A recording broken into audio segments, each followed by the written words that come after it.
Te Ching by Lao Tzu. The eternal Tao cannot be named or fully spoken, for the nameless is the origin of heaven and earth, while the named gives birth to the 10,000 things. And only by freeing oneself from desire can one perceive its mystery. Beauty and ugliness, good and evil, arise together as opposites that define each other. So the sage acts without striving, teaches without words, creates without claiming, and accomplishes without attachment. By not exalting the talented or prizing rare goods, the sage empties minds of ambition, fills bellies with simplicity, and keeps the people free from knowledge and desire, so that order arises naturally. The Tao is an empty yet inexhaustible vessel, older than the gods, that blunts sharpness, unties tangles, dims brightness, and merges with dust, while remaining deep and unfathomable. Heaven and earth are impartial, treating all things like straw dogs, so the sage remains centered like a bellows, empty yet never exhausted, speaking little and preserving inner stillness. The valley spirit, called the mysterious female, never dies, and serves as the root of heaven and earth, its gate always present for gentle, continuous use. Heaven and earth endure because they do not live for themselves. Therefore the sage puts himself last and finds himself first, remaining detached yet preserved. The highest good is like water, which benefits all things without striving, and flows to lowly places. So the sage dwells near the ground, speaks with sincerity, governs with justice, and acts in timely harmony. Better to stop when the cup is full than to overfill it, for over-sharpened blades blunt quickly, and excessive wealth invites misfortune. So withdraw when the work is done in accordance with heaven. Can you embrace body and soul as one? Breathe gently like an infant. Cleanse your vision. Love the people without meddling, and lead while remaining detached. This is the mysterious virtue. 30 spokes share a hub, yet usefulness comes from the empty center. Clay forms a vessel and walls create a room, but their value lies in the space within. What is not there makes what is there useful. The 5 colors blind the eye, the 5 tones deafen the ear, and the 5 flavors dull the taste. So the sage attends to the belly rather than the eye, letting go of excess desire. Honor and disgrace are both sources of fear, and favor is as alarming as its loss. Therefore, the sage treats the world as a sacred guest, remaining cautious, yielding, and empty like uncarved wood. The Tao is formless, soundless, and intangible, vague yet containing all forms, dark yet holding the essence. So hold to the ancient Tao to understand the beginning of all things. The ancient masters were subtle, profound, and responsive, appearing cautious as one crossing the winter stream, yielding as melting ice, and opaque as muddy water that settles into clarity through stillness. Empty the mind and attain perfect stillness to witness all things return to their source. For knowing this unchanging constancy brings insight, openness, and oneness with the eternal Tao. The best rulers are barely known, the next are loved and praised, then feared, then despised. When trust is absent, the people lose trust, so the greatest accomplish their task, and the people say they did it themselves. When the great Tao is forgotten, artificial kindness and morality appear. When wisdom arises, hypocrisy follows, and when harmony is lost, filial piety and loyalty emerge as signs of disorder. Abandon sainthood and wisdom, so the people benefit 100-fold. Renounce kindness and morality, so natural affection returns. And give up cleverness and profit, so thieves disappear. Remain simple, selfless, and desireless. Give up learning to end trouble, while others feast and rejoice. The sage remains calm and unconcerned, like an infant drifting without home, yet nourished by the Great Mother. The greatest virtue follows the Tao, which is vague and elusive, yet contains real forms and essences, and one knows its truth by looking within. Yield, and you will overcome. Bend, and you will be straight. Empty, and you will be full. The sage embraces the one, does not show off, and thus remains whole. Speaking little is natural, for violent winds and storms do not last. One who follows the Tao becomes one with it, welcomed by virtue or by loss, according to his nature. Standing on tiptoe is unstable. Striding cannot be sustained, and self-display, boasting, or arrogance prevent endurance. For such excess is like leftover waste, avoided by the Tao.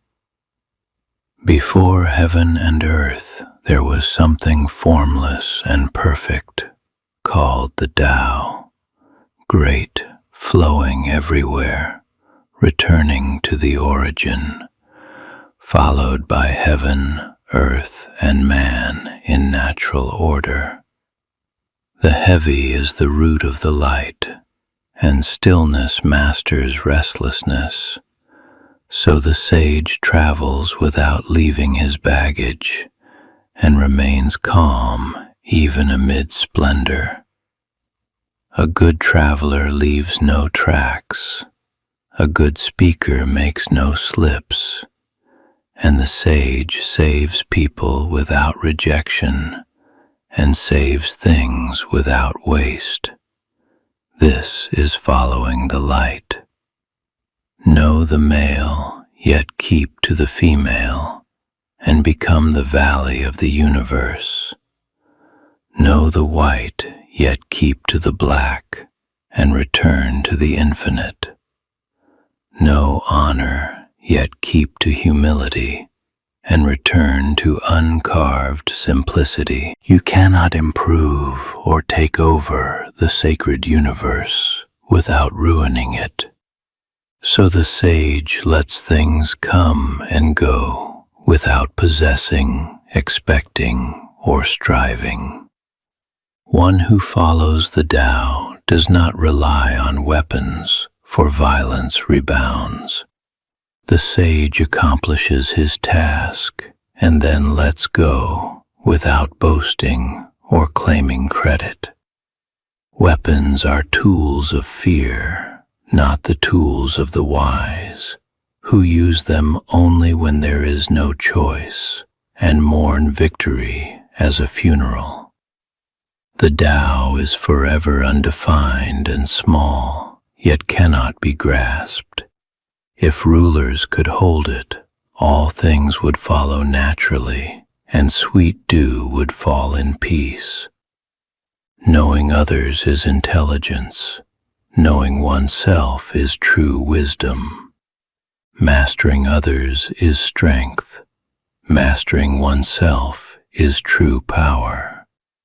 He who knows enough is rich, and he who dies without perishing is long-lived. The great Tao flows everywhere, giving life without claiming or dominating. So though all things return to it, it remains humble and thus accomplishes greatness. Hold fast to the great image, and the world comes peacefully. The Tao is mild to the taste, invisible and inaudible, yet inexhaustible when used. To shrink something, first let it expand. To weaken, first let it strengthen. The soft overcomes the hard, and the weak overcomes the strong. So sharp weapons should not be displayed.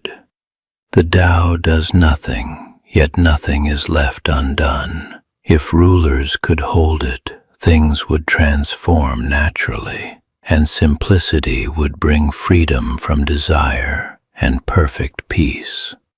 Highest virtue acts without striving and is effortless, while lower virtue acts with effort. When the Tao is lost, virtue, kindness, justice, and ritual appear in declining order. Heaven, earth, spirits, valleys, and all things attain oneness and thrive. The humble is the root of the noble, so kings call themselves orphans and worthless to remain grounded. Return is the movement of the Tao, and yielding is its way.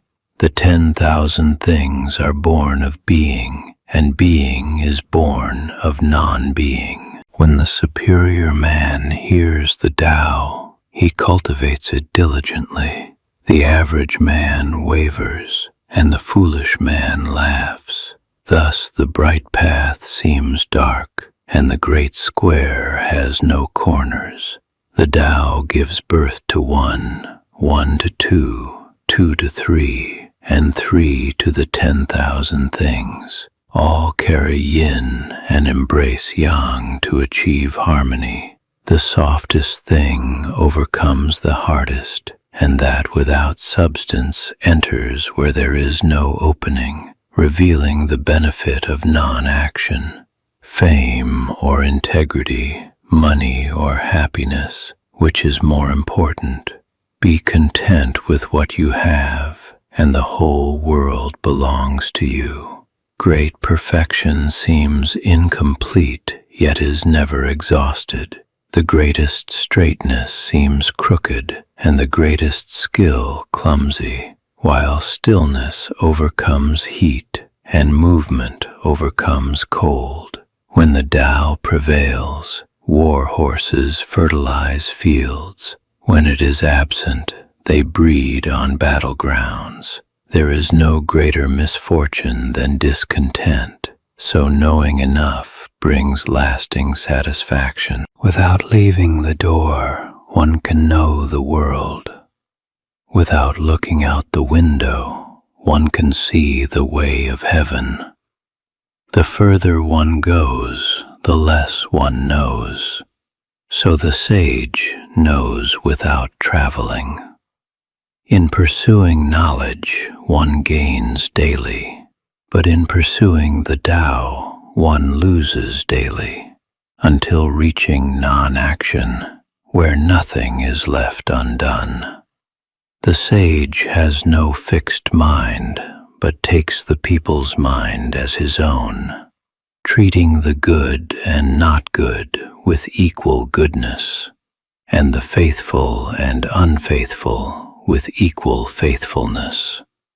Between birth and death, those who follow life or death are few, while most merely pass through.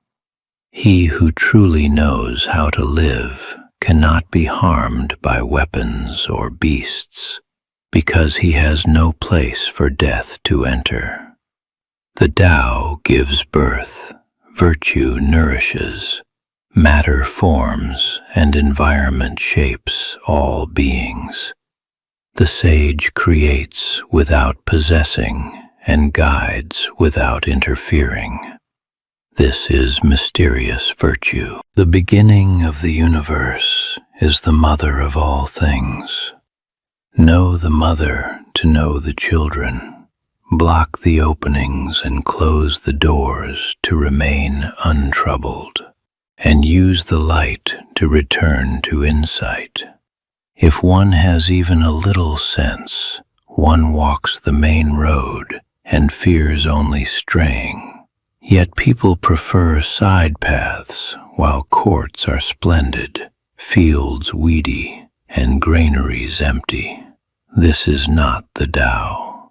What is firmly rooted cannot be pulled up. Cultivate virtue in yourself, family, village, nation, and world, and it will flourish everywhere. Look at the world through the world. He who is in harmony with the Tao is like a newborn child, soft yet strong, able to scream all day without hoarseness, knowing harmony is constancy and forcing life is ominous. Those who know do not speak, and those who speak do not know. Block the openings, blunt sharpness, and merge with dust. This is the mysterious union beyond approach or harm. Govern the state with integrity. Use the military with cunning, and rule the world with non-action. The more laws there are, the poorer the people. So the sage takes no action, and the people transform themselves. When government is dull, the people are content. When active, they are restless. Misfortune hides good fortune, and good fortune hides misfortune. So the sage is square but not cutting, bright but not dazzling. In governing and serving heaven, nothing surpasses moderation, which allows early return to the Tao, accumulation of virtue, and endurance through deep roots and firm foundation. Ruling a great state is like cooking a small fish. When the Tao prevails, evil spirits lose power to harm, and the sage also refrains from harm, so virtue flows back and forth. A great state is like a lowland, and the female of the world, lying low to conquer or serve. Each gains what it wants when the greater lies lower. The Tao is the treasure of the good and refuge of the bad. It cannot be bought, so remain still and offer the Tao rather than costly gifts. It is the greatest treasure. Act without doing. Work without effort, taste the tasteless, and handle the great while it is still small. The sage never attempts anything great, and thus accomplishes greatness. What is at rest is easy to hold, and what has not arisen is easy to plan. A journey of 1,000 miles begins with a single step, so deal with difficulties while they are small, and do not interfere at the end. Ancient masters kept the people simple rather than enlightened, for cleverness makes governance difficult.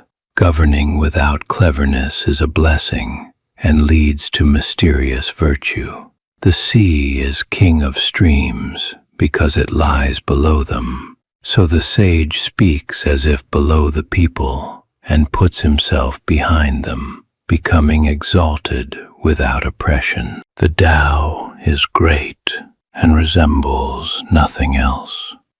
Its three treasures are compassion, frugality, and not daring to be first. Compassion brings courage and victory, and heaven saves the compassionate. The best soldier is not soldierly, the best fighter not ferocious, and the best employer beneath his men. This is the virtue of non-striving and using others' strength. The strategist dares not advance an inch, but would rather retreat a foot, marching without moving and capturing without attacking. Underestimating the enemy leads to loss, so sorrowful forces win. My words are easy to understand and practice, yet few understand them. The sage wears rough clothing, but holds the jewel in his heart. To know that one does not know is best. Pretending to know when one does not is a disease, and only by recognizing the disease can one be cured. When people no longer fear authority, greater authority arises. The sage knows himself but does not show himself, and loves himself without exalting himself. He who is bold in daring dies. He who is bold in not daring lives. Heaven does not strive, yet overcomes, does not speak, yet is answered, and casts a wide net that misses nothing. If people do not fear death, threatening them with it is useless. Taking the place of the master executioner is like clumsily using the great carpenter's tools, and likely to injure oneself. People suffer famine because rulers take too much tax, are rebellious because rulers interfere too much, and take death lightly because rulers demand too much of life. Man is supple and weak when born, stiff and hard when dead. The soft and weak are companions of life, while the stiff and hard are companions of death. So the supple overcomes the hard. The Tao of heaven is like bending a bow, lowering the high and raising the low, taking from the rich to give to the poor, while man does the opposite. The sage acts without claiming. Nothing is softer than water, yet it overcomes the hardest. The weak overcomes the strong, and the soft the hard. So the one who bears the state's humiliation becomes its true ruler. After a bitter quarrel, some resentment remains. The sage keeps his half of the bargain, but demands nothing. For the Tao of heaven is impartial and sides with the good. Let the state be small and the people few. Though they have boats and carriages, they do not ride them, enjoying simple food, beautiful clothes, and secure homes without traveling to neighbors. True words are not beautiful, and beautiful words are not true. The good do not argue, and the wise are not learned. The sage does not hoard, but gives more and has more, acting bountifully without contending.